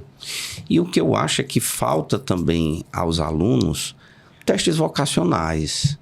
Porque o aluno, beleza, ele tem um sonho e ele deve ir atrás do seu sonho. Na minha opinião, independente de qualquer coisa, ele deve ir atrás do seu sonho. Mas ele também não tem muita noção como é lá na academia. Ele não tem noção. Talvez se algum irmão mais próximo já é universitário, ou os próprios pais conversando sobre. Mas a própria universidade, ela entra numa metamorfose. E ele não tem essa noção. E engraçado é quando a gente, quando é professor também de primeiro e segundo ano, os convida para ir para as feiras de profissões dessas universidades, quando ele começa a abrir um pouco a mente. É verdade. Né? Sim. Porque ele diz assim, rapaz, essa faculdade aqui eu não sabia que fazia tudo isso, né? Eu não sabia quais eram as possibilidades, os ganchos que essa universidade pode me dar. Bem, eu tive um amigo que até ele descobrir que ele ia ser um brilhante professor de física, ele abandonou 4 vezes os cursos aí. Está próximo de nós, né? Então é isso. Às vezes o estudante diz assim, eu quero isso aqui. Isso. E quando chega na universidade, quando chega no curso, eu não me identifiquei. Não era isso aqui que eu pensava, não era isso que eu imaginava. Então, se você não oportunizar, é aquela velha história. Todos nós temos dons. Todos nós temos dons, todos nós temos habilidades, todos nós temos proficiência e tal. Agora, para o quê? Isso é desafiador. Mais desafiador do que o aluno passar no vestibular é ele acertar no que ele quer. Sim. Tá? Porque é muito fácil, Dani, é muito fácil, Fatória, a gente, por exemplo, escutar esses cases de sucesso, né? As pessoas contando história de que desde o princípio, desde que eu nasci, eu queria muito isso, eu já sabia que... Ok, eu acho muito bacana, lindo, mas a realidade não é essa. A realidade é que a gente muitas vezes se descobre naquela profissão que a gente está hoje desenvolvendo a partir de quê? De um insight, de uma situação, Não é sempre. Eu, no meu 3º ano, por exemplo, eu me lembro que eu queria ser professor, mas até o meio do ano eu queria ser professor de matemática. Porque eu dava as aulas de monitoria de quê? De matemática. Você foi muito correto, Dani, quando você disse assim, ninguém queria um professor de substituto ou de biologia. O cara não queria que o outro entrasse para tirar dúvida de biologia. Não, porque biologia todo mundo diz assim, eu sei, eu aprendo. Né? Eu leio. Eu leio, né? Apenas lendo dá certo. Mas matemática não, física não, química não. Então eu entrava para dar aula dessas matérias. E aí, como eu me identificava muito com a matemática desde o meu 1º ano, eu tinha convicção de que eu queria ser professor de matemática. Até que, no meio do ano, eu já era aluno desse professor, quero aproveitar inclusive aqui a pedir o seu espaço para fazer essa justa homenagem, tá? Eu fui aluno de um professor que eu tenho como grande exemplo, e a gente precisa dizer, eu me tornei professor de biologia por conta desse cara, que chama-se professor Gurgel Filho, tá? Gurgelzinho. O Gurgel gente foi boa meu demais. professor. em tudo. Gente boa como em Aí tudo. tu vai entregar a idade dele agora, né? Não, já entreguei, né? Já entregou. Já entreguei a identidade dele. E eu quero só dizer que quando ele foi meu professor em 1997, no 3º ano, tá? Ele já era do mesmo jeito que ele é hoje. Então, parece que ele tá ali, né? Em um ano antes ele foi meu professor também. Foi teu professor também? Olha Ele aí. também foi meu professor. Pronto, então pronto. O Gugel foi professor de tantos, né? De tantos professores. Então é justa, eu acho que essa homenagem. E eu queria dizer para ele, assim, da minha gratidão. Em agosto, mais ou menos, ele foi meu professor e da área que ele me lecionava era genética. Então, ali me fez assim, me apaixonar por genética. E eu lembro-me que eu cheguei para ele uma vez nas escadarias da escola e eu disse: professor, o senhor teria alguma indicação de um livro que eu pudesse estudar um pouco mais genética, porque eu gostei muito dessa área e tudo. E na semana seguinte o Gugel me trouxe uma coleção que ainda hoje eu tenho, né, de 3 volumes da Sônia Lopes, e disse: tá aqui, é seu. Eu disse: mas para mim, e ele me presenteou com esses 3 livros. Ali eu decidi que eu não iria mais fazer matemática e sim eu ia fazer biologia, e ali eu comecei a sonhar em ser pelo menos um pouco daquilo que foi meu professor Gugel Filho. Então, assim, meu muito obrigado para ele, e dizer que os jovens precisam disso, né?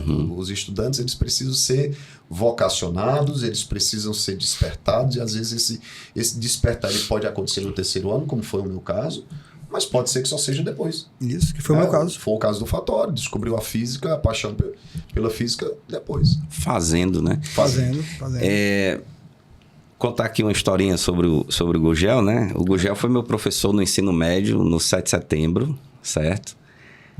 Eu acho que ele não foi meu professor no 3º ano, acho que ele foi no 2º ano. E com aquele jeito dele simpático, boa vida, aquelas tiradas inteligentes, né? Às vezes com ironia, às vezes com sarcasmo, aquela inteligência que você diz assim, é algo inusitado, é algo diferente.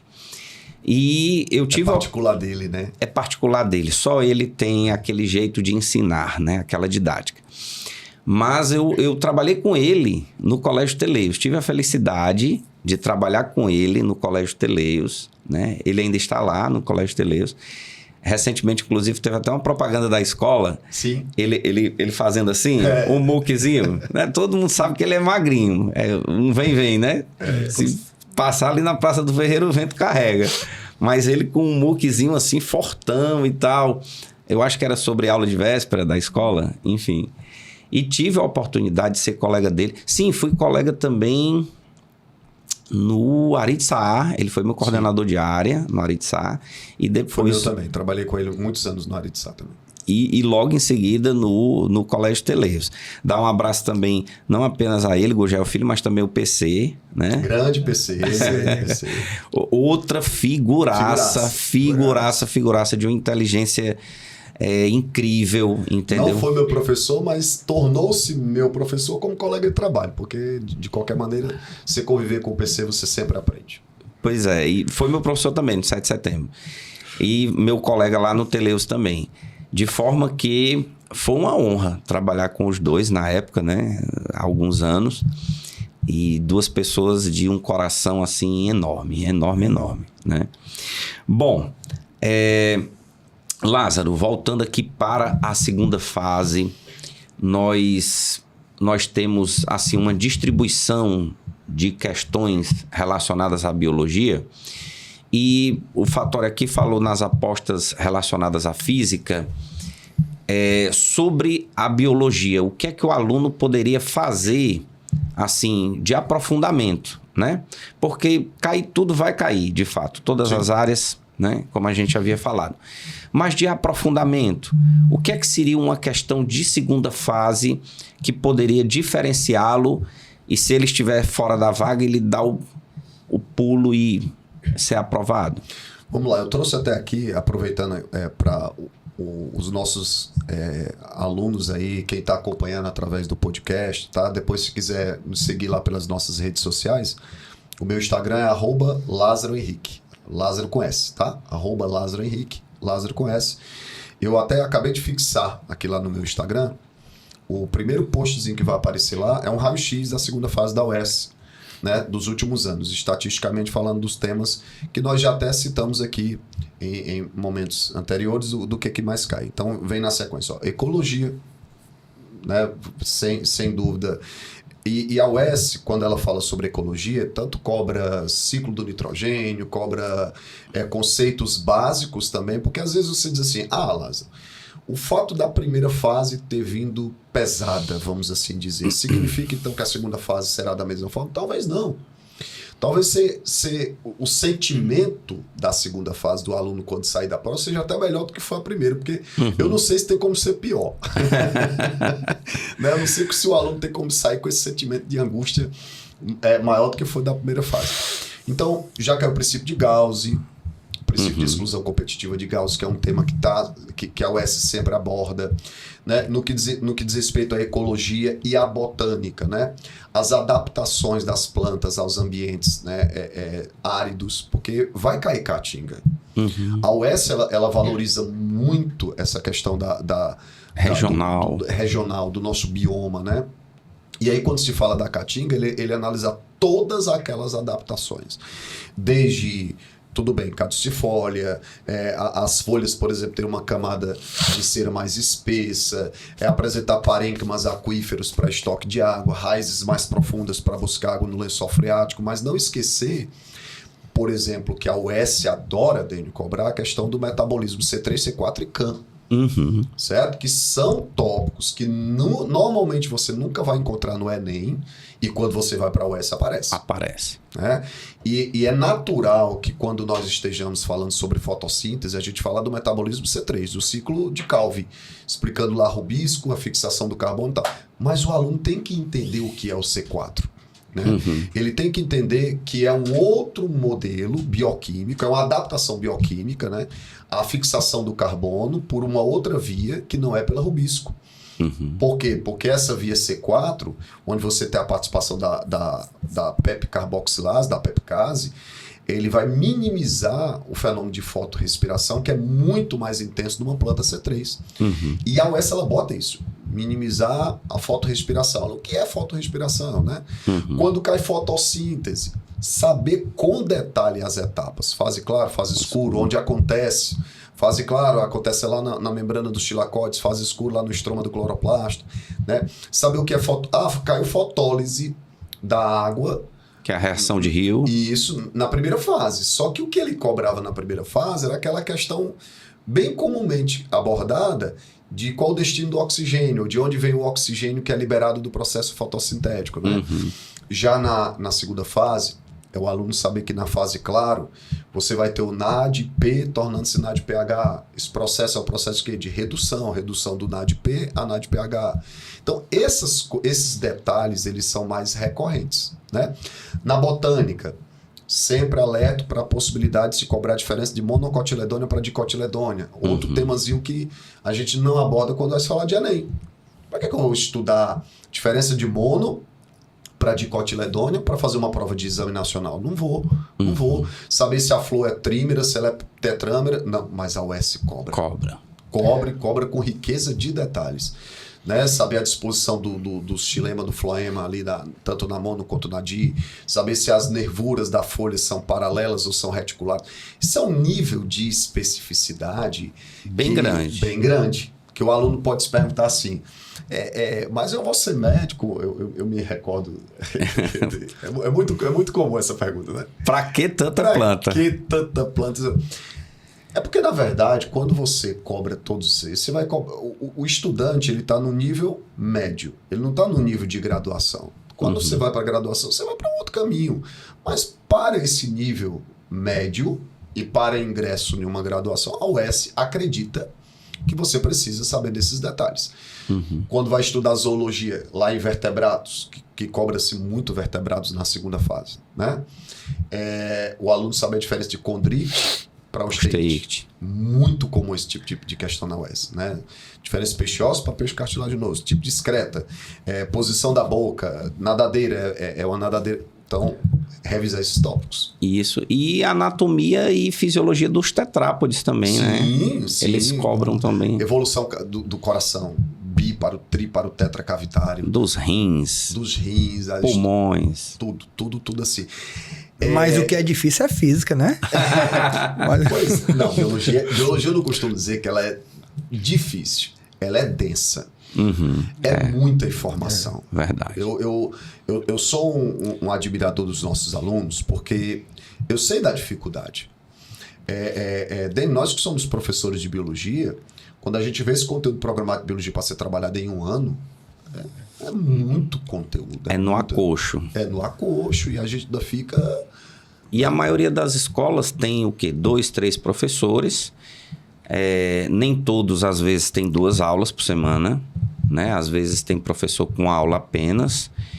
E é no acocho. É no acocho, porque normalmente a coordenação, a supervisão diz assim, olha, tem que ter umas 2 semanas antes do Enem, né? Ou da UES, para fazer uma revisão.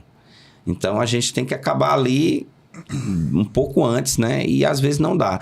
Se nós fôssemos comparar o livro do Amabis, lá da década de 90, que era menorzinho, ele era grosso já, né? Já era espesso, mas ele era menorzinho. Com o livro do Amabis, não sei se você lembra daquela coleção, que eu acho uma das mais fantásticas que saiu do Amabis. Era aquela que era verde, vermelha e azul. Sim, eu estudava por ela. Pronto. Fantástica, fantástica. Aí depois começaram a colocar... Porque sempre era assim, o volume 1, citologia, histologia.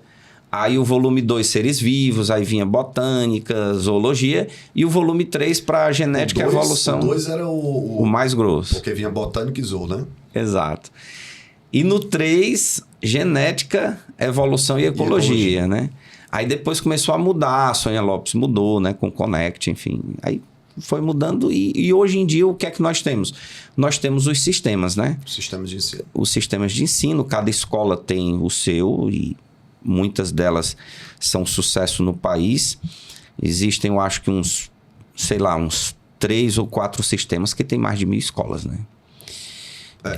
É uma coisa gigantesca mesmo, é um mercado gigantesco. E com os professores autores, né? Que meio que tentam colocar ali uma atualizada nas questões, uma atualizada nos conteúdos, porque os conteúdos mudam, né? Sobretudo, mudam assim, aumentam, né?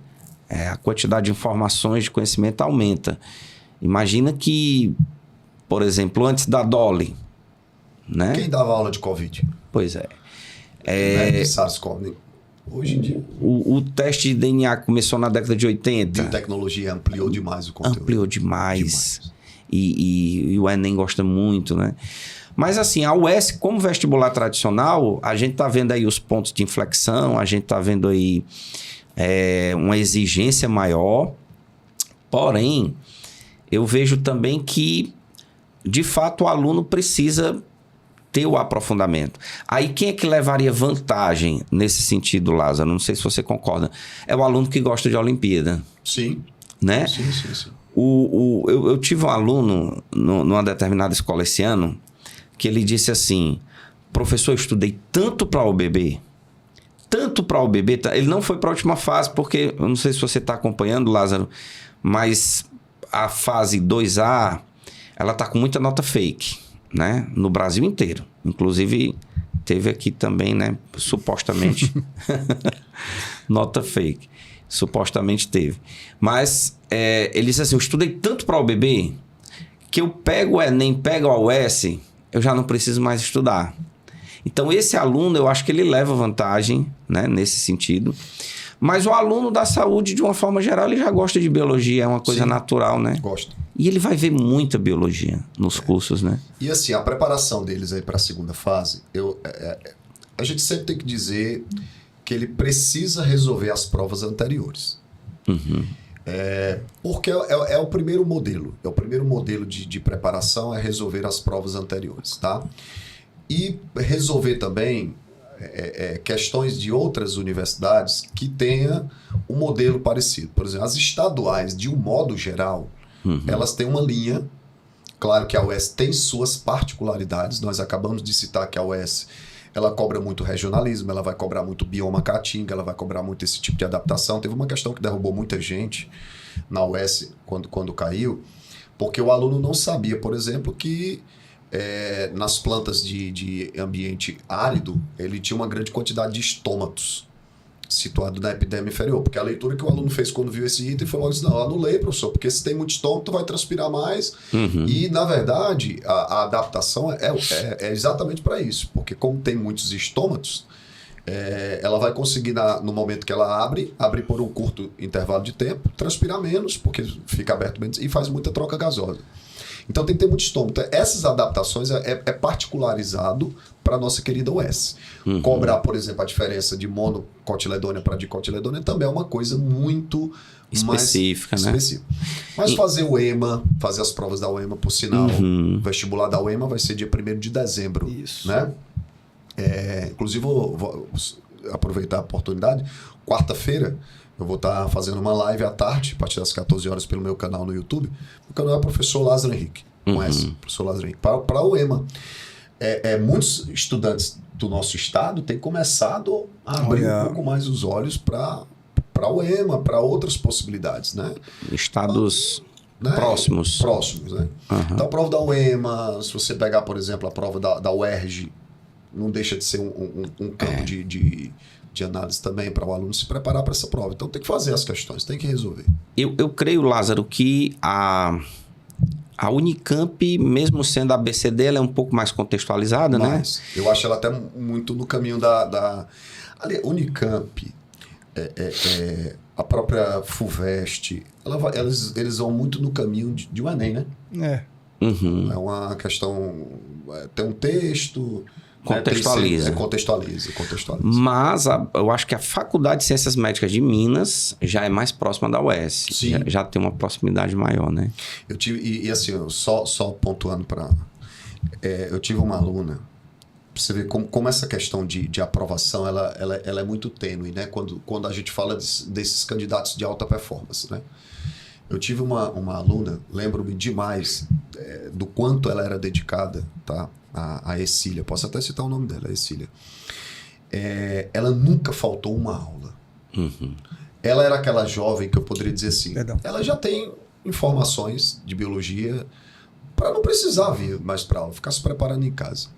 Mas o nosso maior desafio, e aí não é só do estudante, tá?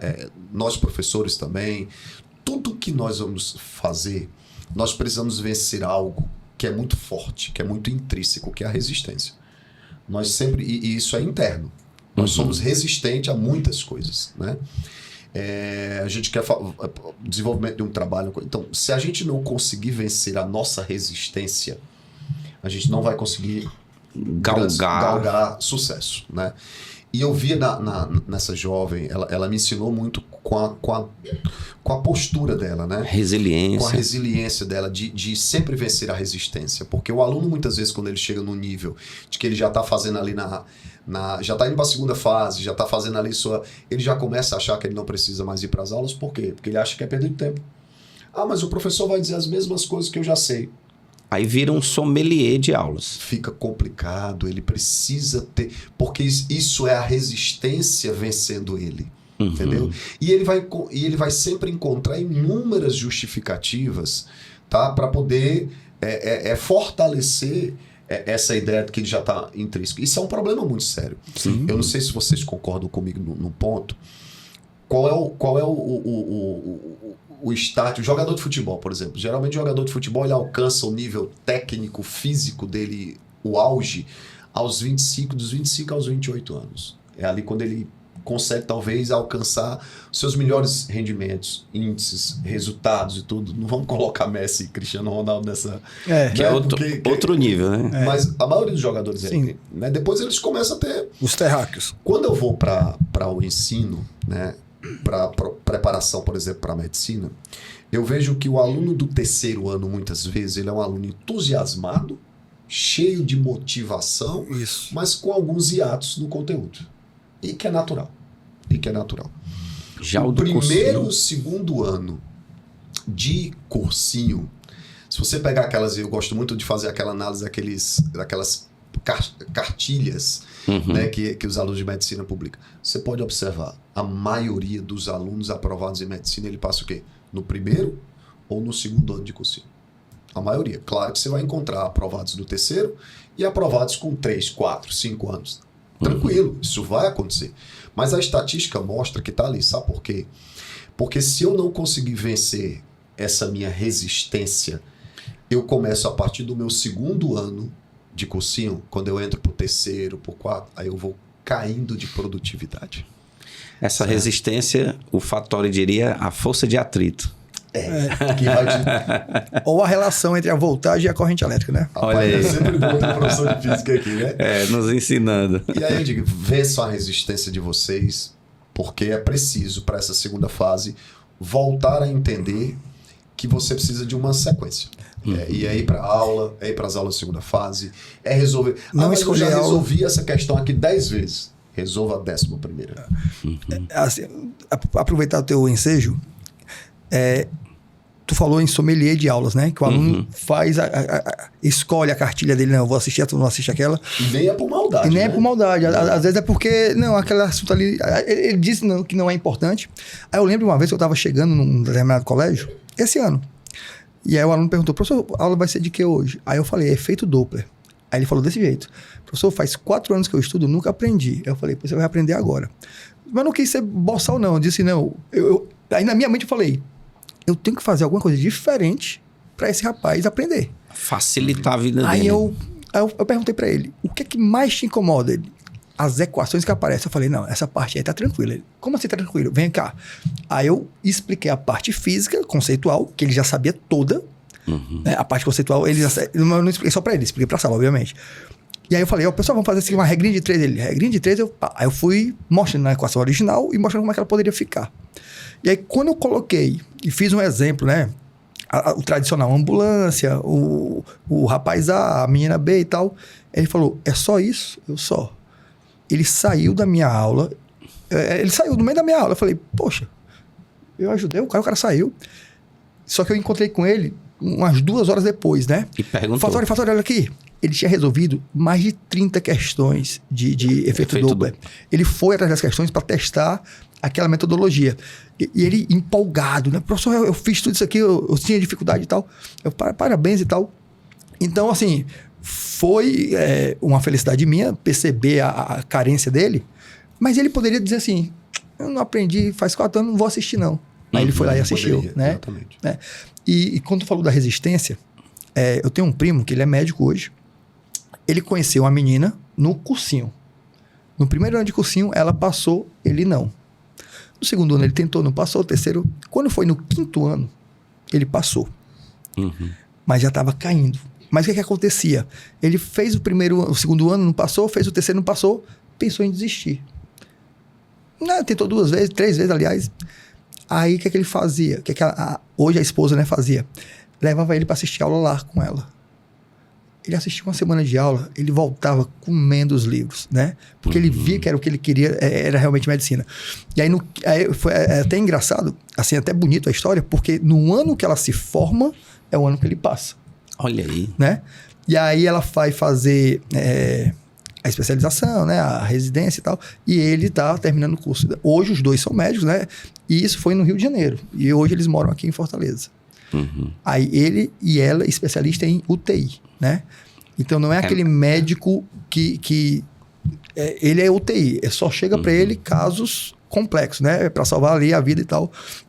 E ele fala, puxa, eu tive 2 plantões e tal, só que ele fala com alegria. Por quê? Porque ele faz o que ele gosta. Sim. Então é muito bom. E ele venceu a resistência se remotivando, né? Tu quer um detalhe? A Ercília, por exemplo, ela passou primeiro para a URCA, que a gente sabe que é um processo seletivo Difícil demais, né? Menos vagas.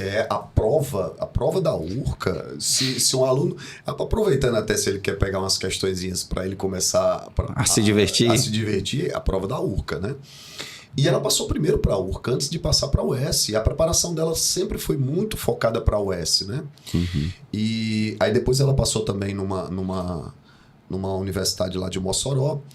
E depois foi que ela passou para a estadual. Então, assim, eu gosto muito de dar esses exemplos para que o estudante ele entenda que não existe um caminho único, né? As coisas não são unidirecionais, elas têm variáveis que vão acontecer. E eu trouxe esse tema da resistência, que ontem eu participei de uma palestra da Lúcia Helena Galvão, né, filósofa, e ela falou muito disso. Para se realizar grandes coisas na vida, você precisa entender que tem que conseguir vencer essa resistência interna, senão a gente não vai romper. Porque todo dia ela acorda com você. Ela acorda com você para você não acordar cedo, ela acorda com você para você não fazer aquele trabalho. E procrastinar costuma ser o maior vilão da vida da gente, né? Que a gente costuma, não, amanhã eu faço. Mas isso aí é a primeira lei de Newton, né? O corpo em repouso tende a continuar em repouso, né? Então, não é preguiça, né? A preguiça, né? Exatamente. A procrastinação, ela é amicíssima ali da preguiça. Amanhã eu faço, mais tarde eu concluo, não tá perto. Depois. Eu ultimamente, gente, estou estudando muito hábitos, né? E um livro que eu estou amando, que eu estou lendo, relendo, tentando produzir mapas mentais e colocar uma forma diferente de explicar os insights que esse livro me traz, Hábitos Atômicos, do James Clear, certo? Eu acho que eu tenho esse livro, ainda não li.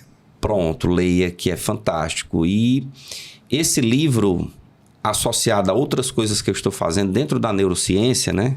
Eu estou também lendo algo e vendo sobre neurociência. O nosso cérebro, ele quer economizar energia. Sem dúvida. Né? Então, o lance de você acordar, puxa vida, hoje eu não vou para academia porque por aquilo, você está dando desculpas, mas a justificativa maior é porque o teu cérebro não quer gastar energia. Porque as pessoas pensam muito no resultado, mas elas não compreendem o processo. E o mais importante disso é o processo. Eu já vi muitos depoimentos de pessoas que foram aprovadas em concursos dificílimos no país, e ela se empolga quando ela mostra o processo, né? Inclusive, a maioria delas diz assim, olha, quando você lê meu portfólio, o que é que tem no meu portfólio? Que eu sou graduado, que eu tenho uma pós...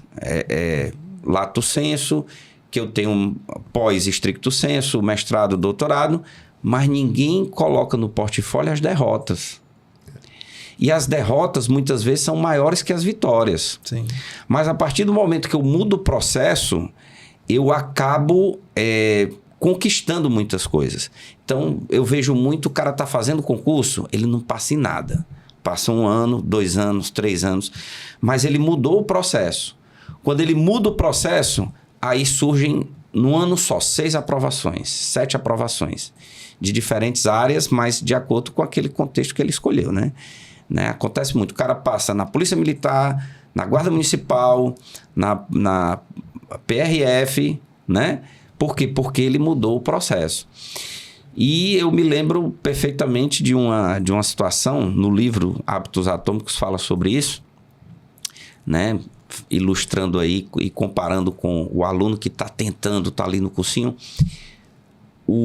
A equipe de ciclismo da Inglaterra não ganhava nada.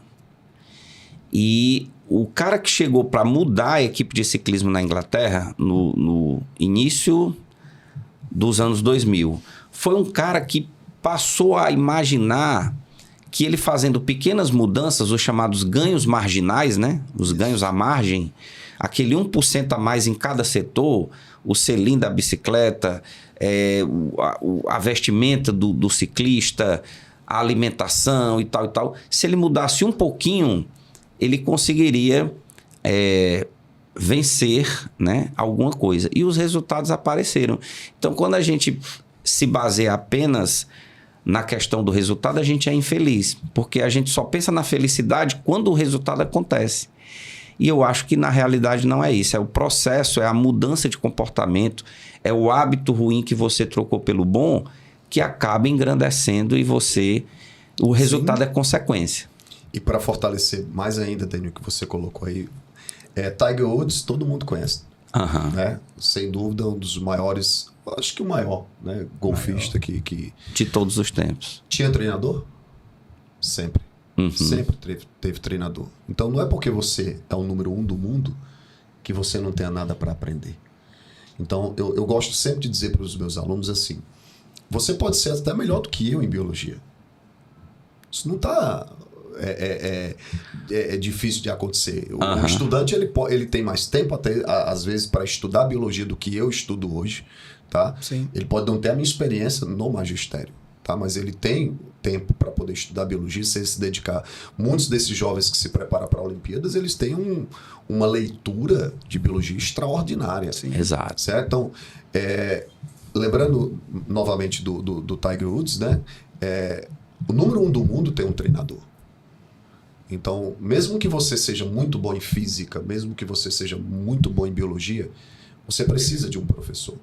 Você precisa dar aula, porque às vezes é naquela aula que o professor pode ser uma aula de 50 minutos e em apenas 3 minutos ele deu um toque que você talvez não tivesse. E mesmo sabendo. Isso te fez melhor do que o que você já era. E você precisa ter a humildade de reconhecer que às vezes uma aula ela não vai ser mais para você 50 minutos aproveitáveis, mas 5 minutos vai. Sim.